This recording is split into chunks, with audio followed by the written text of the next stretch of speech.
In this video, I'm just going to explain how to mount up the woolies if you want to use the stitched back. So this is an unmounted woolly here, and this is a piece of the backing board from the frame. And so if you're buying our frames, within each piece of frame, we have 2 pieces of backing board, so you can mount up the woolly through stitching it. And this on the back here, before I put another piece of backing board on, this is how it will look once you finish. So the whole thing is stitched together in place in this zigzag, and that's how this has been stretched and flattened in a way here where this one still has creases and things in. So it's the same process we typically do on embroidery, but with needlepoint. Now, it is a bit of a difficult process doing the stitched back. So firstly, for a piece of this size, I'd be allowing myself kind of 1 hour, 1.5 hours in order to do it.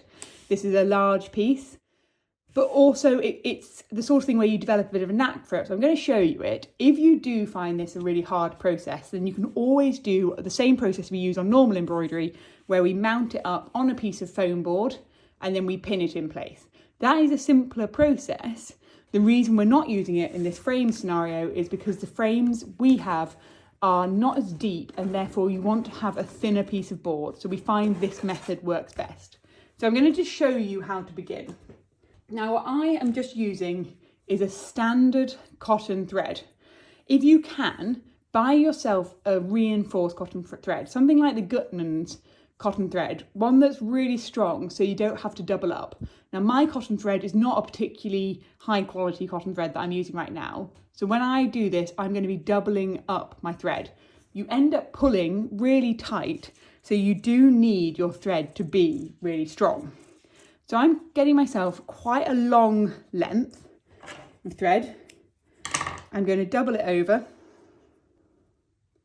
And here I'm going to thread this through my needle. And even though you've got quite a long length, you really don't get much out of each length because of how big the piece is. Okay, I'm going to flip this over. Now I want to position the woolly so it's roughly in the middle. I have time to refine this after. Let me just zoom you out a bit so you can see a bit clearer here. So I want to place this so it's roughly, you see the back here of my sewing, in the middle of the piece. And then I'm going to just in the middle start from here. Firstly, I'm just going to bring my needle up and down, and because I've doubled over my cotton here, I've got a loop in this end, so I'm just going to pass my thread through a loop. But basically all I'm doing to begin with is just securing the thread. So if you've doubled over, you can do that using a loop. If not, just stitch around multiple times and you'll get yourself nice and secure.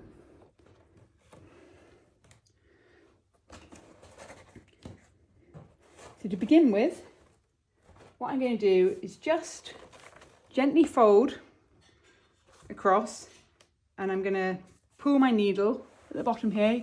See, it's coming in.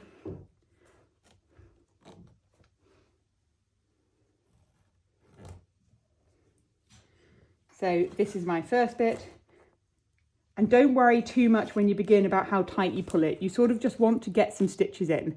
So again, I'm going to go on a diagonal back up to the top,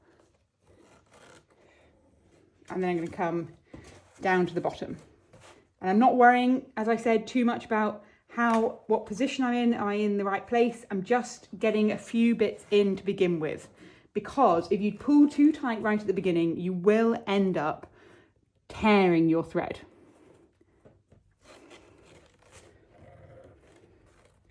So I have got myself to a point here where I can go one more across like this, and then that's my length. So I've got some loose stitches in. I've done a loose diagonal across. Now with that in place, almost like shoelaces, I'm going to go along and I'm going to tighten up. So just, you can drop that now off. You see, I'm just going to slowly come along and I'm tightening each one as I go, pulling it like I would if I was tightening up a set of shoelaces. So you see, I'm pulling it slightly tighter. And then I'm just going to go one more time. So let go again there. Pulling it tight, pulling it tight, pulling it tight.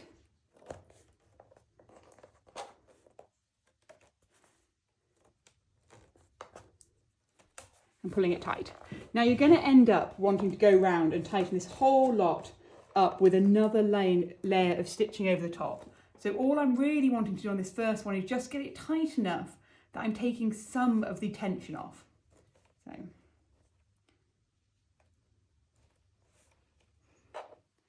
So once I'm kind of happy that I've got it in relatively tight and I don't think I can easily pull too much more, like I've got now, I'm going to just create a knot. And this is the bit when you create your knot, you want to do this so you don't end up losing the tension as you create the knot.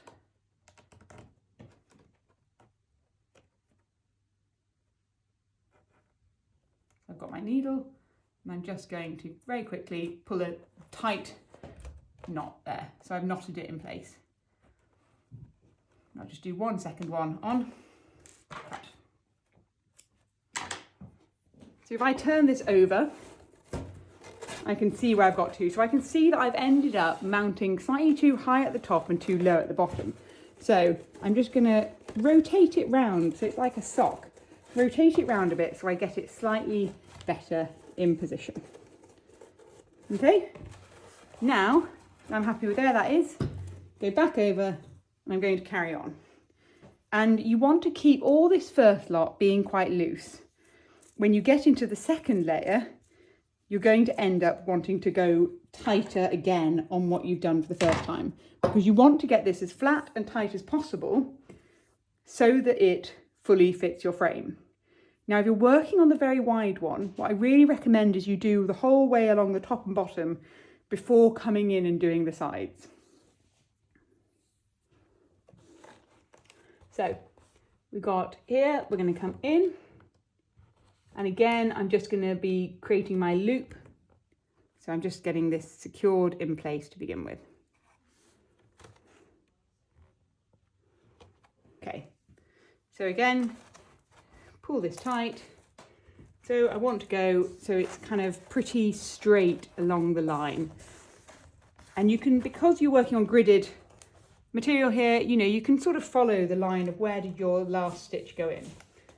So I'm going again, and I'm not going to pull too tight to begin with. I'm just going to get the diagonal stitches in, and I'm going to tighten it up once they're in.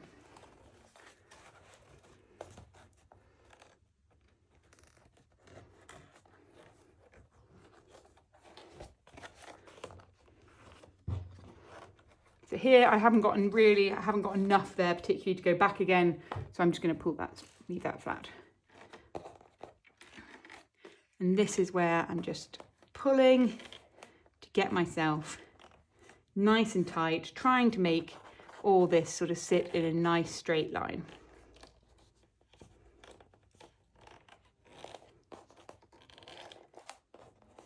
Now, if you pull too tight, what will end up happening is inevitably you'll end up breaking the threads. So that's why you're better to do a loose one to begin with and then come back in again. I'm just going to put my needle back on.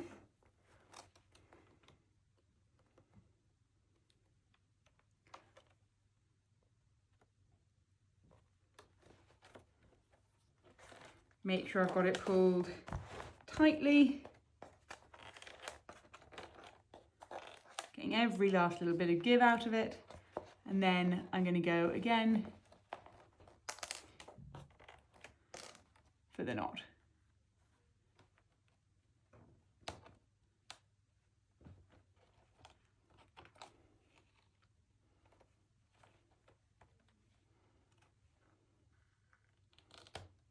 Okay, there we go.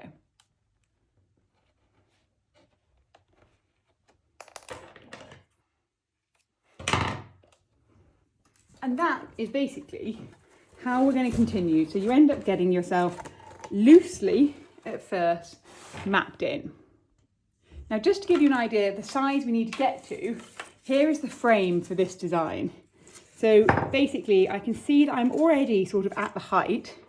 I'm just going to have to be doing some stretching from side to side, but that's the right sort of height to be able to fit the entire design in. So all you basically do from this point onwards is you carry on and then you work the whole way around, stretching it till you've completely fitted the frame, as I've got done here. So you can see none of the canvas, you're entirely mounted up. Your reverse is going to look like this, and then you can put another piece of backing board across that closes all that in. But you have not damaged your piece at all in the process, so that's exactly how you need to finish this piece. If you, as I said, give yourself about an hour and a half to do a piece of this size, it's not a quick project, but it's really effective once you've finished it. So have a bit of patience and enjoy the mounting process. It's totally worth it.